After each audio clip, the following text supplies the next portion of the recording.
Welcome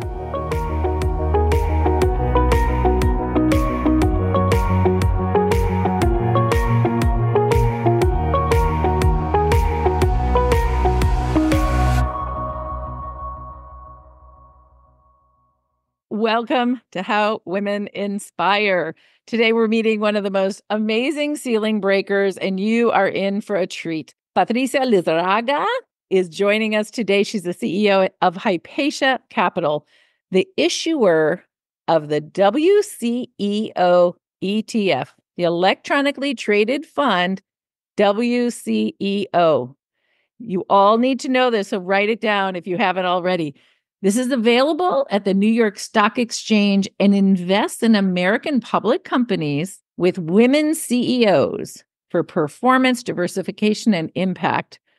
The WCEO's ETF is the first and only public investment vehicle available anywhere in the world to invest in women CEOs as an investment strategy. Democratizing investing in women is her passion. Now you know why I love this woman so much, because we are so aligned.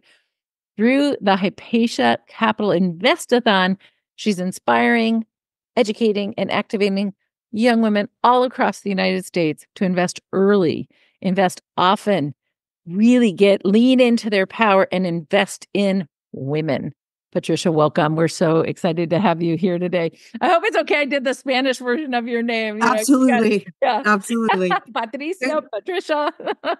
I love it. So, Julie, thank you so much for having me. It's such a pleasure to see you again. And I'm glad we're going to see each other in person and not too many weeks. Yeah. So I'm excited about that. I really am. Investing in women leadership is my passion. I've been at it for almost 20 years.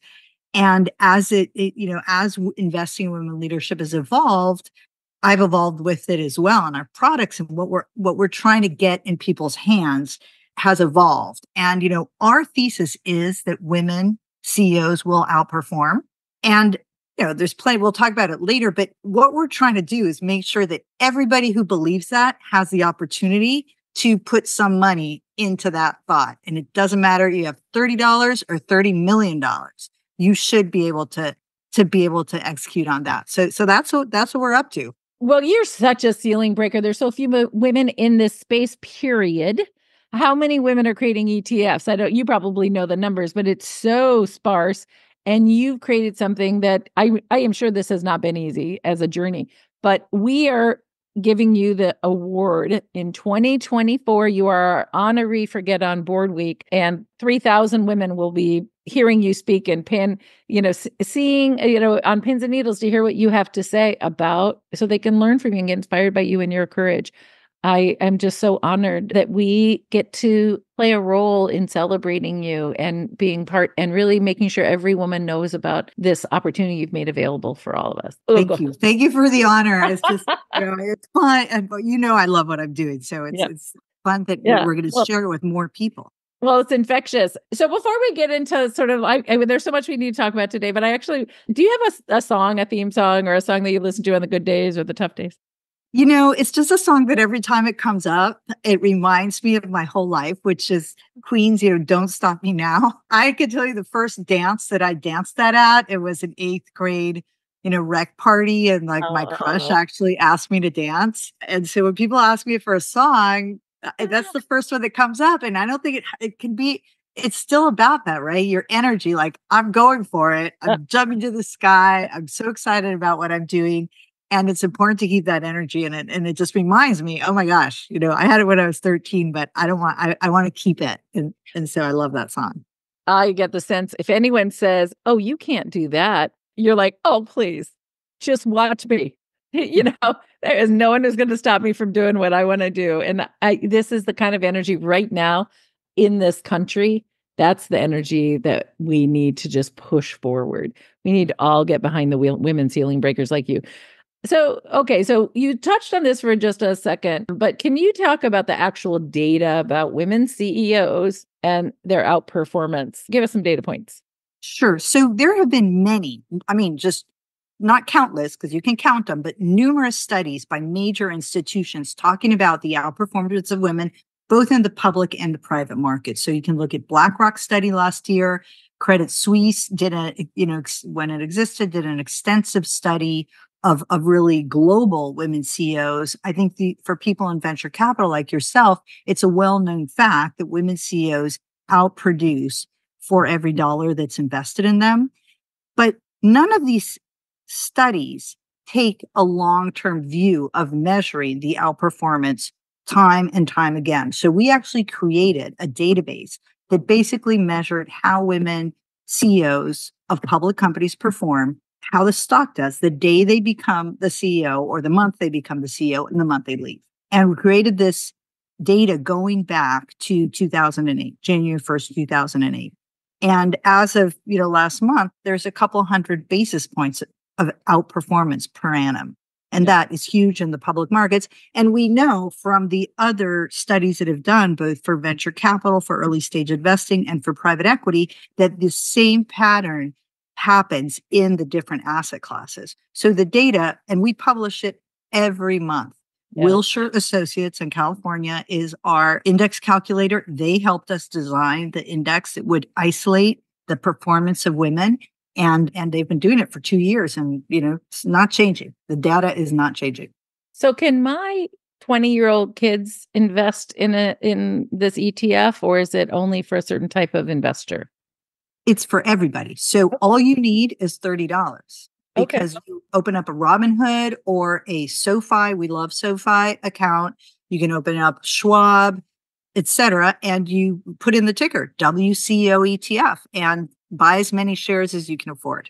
Well, I love that you just called out SoFi, because Shannon Nash, who's one of the other honorees, she's been on the board of SoFi. And so this is the thing, consolidating women's leadership into these positions where we all can elevate these opportunities and make products available for all of us to make more money that we've never had before is critical. So we can make more money. It's easy. We can go to any of those platforms, like you just said. What does it mean for a woman CEO? Like, if I'm the CEO of a public company, does it matter how many people invest in the stock of my company? Like, how does that impact my own leadership? So what I believe about investing in women CEOs in public companies is there are less than 10% of all CEOs are women, right? So it's a rarity to be a woman CEO. Why? Because I don't know if you read Julia Bornstein's book. I quote her all the time because I think she was the first person to really write this into a book, was that there's a pattern matching issue. So people just don't believe the research. They don't believe the data because it's not easy to act on. It's not easy to see. So what we're doing by getting more people to invest in women CEOs is to raise their visibility. Okay. Raise the visibility. As a matter of fact, we post every day the CEO from our holdings that have the highest performance. That's fantastic. So we can see it real time. We can know exactly what that performance looks like, who those people are. We can look them up. It's public information who those 122 women are at any given moment, right? And now it's growing. We have 145. All right, good. Yeah. So, but it's also important to note that these women, right? Why do we want more women CEOs? Because women CEOs have more balanced leadership team. So that's what gives the opportunity for our sisters, our daughters, our goddaughters, our friends, the women in our life to be able to get promoted. Yeah. And we know that leadership, that diversity in those teams makes the companies perform better. That's got to be the part of what is resulting in these women having better performance as overall. But what's also interesting is, like, anybody who remembers, this is in fall of 2024, Boeing, what a disaster they've had. And they bring in a woman, they call it the glass cliff. They bring in a woman to clean it up. So what does it mean then for all of us to say, hey, listen, we're going to invest in these companies now that a woman's sitting at the helm? To me, that's so important, because we love to tear down women leaders. It doesn't meet, like you said, doesn't meet the archetype of what we've historically thought of as leaders. So we just are promoting that every single day. Yesterday was Oracle. Now that one is going to get a lot of hits because obviously there was a huge boost to Larry Ellison's net worth yesterday. Oracle was up 16%. But it's really about the fact that every day there's women CEOs that are outstanding performers, and we need AI. We need the large language learning models to start picking that up so that when you put in CEO, you don't just get guys. And if you put in after you put that into ChatGPT, if you then put CEO with long hair, you get the same guy and they just make his hair Oh, long. you're kidding. No, it's Oh crazy. my God. Why is it so hard for women to raise money? What is this about? It's again, a lot of it is the pattern matching because the investor base isn't used to being told that women are performers. Look at the women who, just took Oracle to this, outstanding results yesterday. It was Lumen last week. And every week we're saying these women, and they look different. They have different backgrounds. They are in different industries and they're really killing it. And so Yeah. we just want more people to be aware of those names. So you've created this ETF. Is there a point at which you meet a scale where it sort of meets like, do you have any risk? Like, do you need more investors and more money into this ETF in order for it to thrive and survive and get to the next level? Yeah. So our biggest issue is that, the United States, the way that investments are managed is they're managed on large wealth platforms. That's where the majority of the money is managed.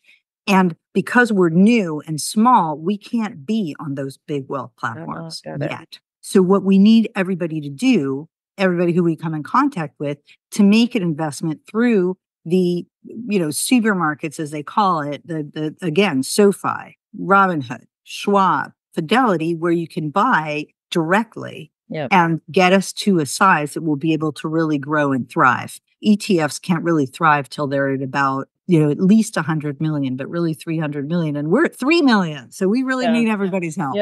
Yeah. All right, everyone listening to this, put in your $30 to $30 million. You heard it here.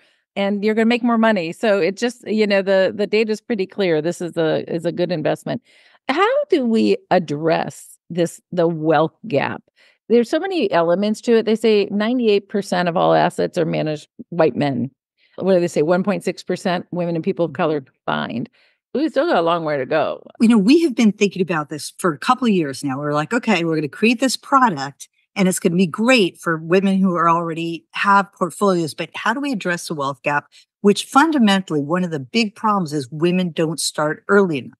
They're not told early enough that they need to start investing. So we said, okay, how are we going to change that? We said, okay, we're going to create a literacy program to educate young college women. And we called it the Hypatia Investathon. And we, betaed it last year and it's just fabulous. And it's so inspiring to work with these college girls. But what they told us is it's not enough to tell us to do it. Show us how. So next week, we're launching the Hypatia Investathon Investing Basics Certificate Program. It's free. Nobody has to pay for anything. And it takes them online with other people's products. So we didn't want to be finfluencers, but there's many women out there who are great finfluencers and take their information and put it together in a way that takes you through a great financial literacy program and makes you start investing to get your certificate, even if it's $100.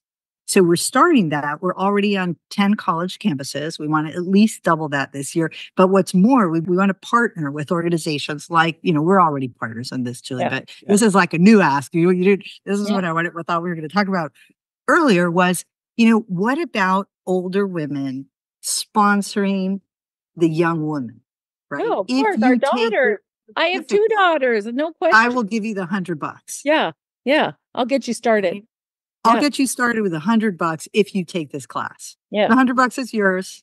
And so that's what we're going to kick off. On Sunday, we're training our ambassadors with it. We're going to have the program up and running. And then we're going to be reaching out to organizations and say, let's do this. Let's get our girls invested. Every woman in our network, I know, either they have a daughter, a niece, or somebody working with them. I know that this is something that people want to be able to do because this is about your confidence as an investor and your power and influence over the course of your lifetime. You got to start today, obviously. We both know that so well. So we're super excited about this. We've been working for the last 2 weeks like crazy on making it actual. I'm not a person who works in e-commerce or UX or anything like that. So we've been tinkering with it and it's ready to go. And we're really excited about it. And we think it'll make the difference. I'm not asking for permission anymore. I'm not asking for a seat at the table. My friends, this is the first generation of us. We have a huge opportunity. We have power and influence and wealth. And we can start building the tables where we get the prime seats.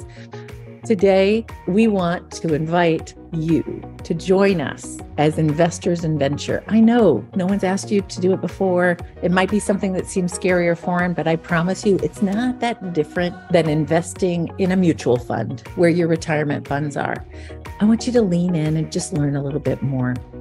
How about making a commitment that in the next 12 months, you can give yourself 12 months to figure it out and to take a step.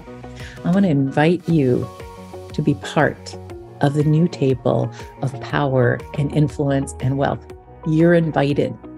I want to sit at the table with you because we're going to make big change. We're going to make the world we've been dreaming of.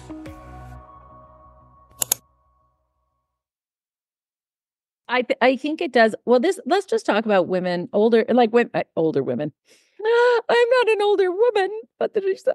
I'm like, I am. I like it. It's okay. exciting. It's so funny to think, okay, I guess that's me. But the women in our network, they're, mid 40s and up. And there comes a point when you actually realize, and people will say this to me all the time, I know how to make money. I haven't actually learned how to invest it. I just had my head down making money, raising my family, going up the career ladder. I didn't have time to think about anything until my mid 40s, early 50s, right? And so they look up and they understand, like, sometimes their portfolios are not aligned with their values.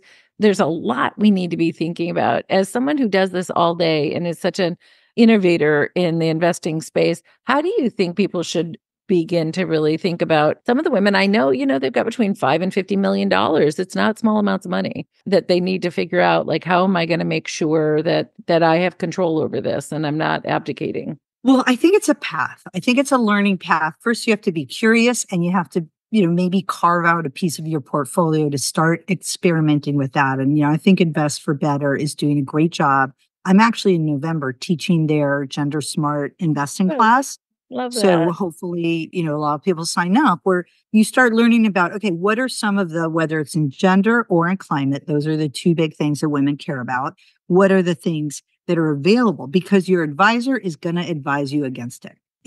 We are talking to a lot of the few of the big investment firms about how to get the huge portfolios, $50 million involved in this. And they have a little bit of more incentive because they're so client-based. But the fact of the matter is the industry is not incentivizing the advisors to help.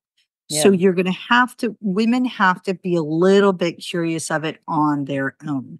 And that's why, in addition, and I'm a big fan of Invest for Better, but I also want to do this thing where women sponsor a young person to learn. Because in sponsoring a young person to learn, they'll be like, you know what, I'm not telling anybody, but I'm going to take this class too. Or I'm going to go and see what it's about. And, let me see if I like this, this piece of information, because it's cut up into modules and it's cut up into different, and it's all available on YouTube for free. And there's nothing proprietary here. We're just putting it all together. And so the idea is that I think if you ask a woman to have a young woman learn, she might be curious herself. But I think that we need to really be honest and say that there's not enough advisors that care about it. Yeah, there's a disincentive too, because if you start saying, I want to work, my experience is in our venture firm. If you say, I'd like to put money into a venture firm, that takes it off their books. They essentially their assets under management goes down. And so they're disincentivized in many cases. And often those advisors don't even know themselves about investing outside of the sort of box that they already are in. And so they may or may not even be good advisors as it relates to anything beyond the sort of like meat and potatoes, the basics. And that isn't necessarily bad, because that's how they were trained. Way to and start. This is something new. And they're, some of them, most of them are like, they want to keep your money safe. So they're not going to take a chance. So I think we have to be honest and say, we need women to say, I'm going to allocate a small amount of my portfolio and I'm going to take a chance because my advisor is not going to ask me to do this. I would say, I have examples, Julie, of fairly senior women who've run big private equity companies who I was speaking to for months before they made six-figure commitments because their advisors were advising them against it. Yeah. And once your advisor tells you don't do it, I can't say anything Yes. because I cannot tell somebody that their advisor is giving them incorrect information. That I think it would be counterproductive. And so they have to get really comfortable on their own and say, I'm going to take X thousand dollars out of this portfolio to invest it in the WCO ETF because I think it makes sense. Yeah. And so that is what we're struggling with, is getting people to do that. And it's very similar to what's happening in the VC space, where it has to be money that's carved out, right, from their traditional portfolio management. Well, but we know that, you got to do something different because, just kind of following the route that your father followed, it doesn't work anymore. It's a whole different day if you think about sort of how to think through both how to make the most money, but also align it with your values. I mean, the first time I took an Invest for Better class, they were like, look under the hood. You're probably investing in things that are against your values. And sure enough, like I was investing in private prisons and I didn't even realize it. It almost, took my breath away. I've spent half my life working against that. So everybody who's listening is so inspired, and I know they're all looking up the ETF as we speak. But let's talk about you as a leader. What had to happen in your life and what inspired you to get to this point where you could actually do something so groundbreaking? You're the first one, the first and only. Yeah. I think that I had the same and very similar experience to every other female in finance, where as you got senior, you were in the room and it got lonely and lonelier, less people you could identify with. And we've heard this at so many events, women talking about the loneliness. But I'll be honest, what really did it for me is I had a couple of mentors that were women that were, a few years ahead of us and ahead of me in my career, and they got passed over. Yeah. And when it happened the first time, I was like, oh, that's so sad. She was so upset. It happened the second time. I was like, well, that's weird. She's really like the balls. And then it happened to two of my best friends who are more on, kind of where I was. And I'm like, wait a second, there's something going on. Now there's a problem. It's very clear. You can't exceptionalize it. All in their late 30s. Wow. To early 40s. And I said, you know what? On one hand, these women aren't getting promoted. The guys are getting, that stuff we hear, the guys get promoted on potential also means younger guys were getting promoted. And then on the other side, I had this one client, Gilbert Beau. She was in her 80s, like 20 years ago. So she's gone. She's in a better place right now. She worked with Jimmy Goldsmith and she was a CEO and she's the best client I ever had. Like the smartest, most amazing, well-rounded. And I said, okay, there's a disconnect. I'm going to figure this out. Yeah. And so your belief is this is part of right sizing the pathways for women in leadership by getting women at the top. What do you think what is the experience? Because we focus so much on women on boards. What's the experience of a woman CEO in her board? Are you feeling like that is something that is unique? Does she have a different relationship with her board? What are you seeing from these leaders? So what I can tell you is that women have 33% more women on their boards than men do. That we know. Yeah. So, and that probably, will increase over time. They'll get closer to 40 and 50%. Why? Because women balance their boards, and we know that their leadership teams are 80% more balanced than the men. Yeah. And their boards are 30% more balanced because they, that they have less. The CEO does not pick who her board is. She has influence, but she doesn't pick. The CEO picks who her direct reports are, right? So what I think was happening is that as you women get to that tipping point where there's 30, 40% women in their boards, I think that the way that conversations go are more aligned with the way her leadership is. And I can't say this for a fact because, the boards that I sit on have men CEOs. Yeah. But once in a while we have our deputy CEO is actually a female come in and run the board meeting. I remember all the. I'm just going to let you imagine what that's like. I love that. You are such a gift to us all. We are honoring you in 2024 for Get On Board Week, the week of October 21st. And we will have a big party where we are going to really celebrate and show the world. And my hope is to have huge press and visibility for all of the ways that you're ceiling breaking. You are one of my favorite people. Thank you so much for everything you're doing for me, for all of us, for our daughters, for all those women in their late 30s who are getting passed over.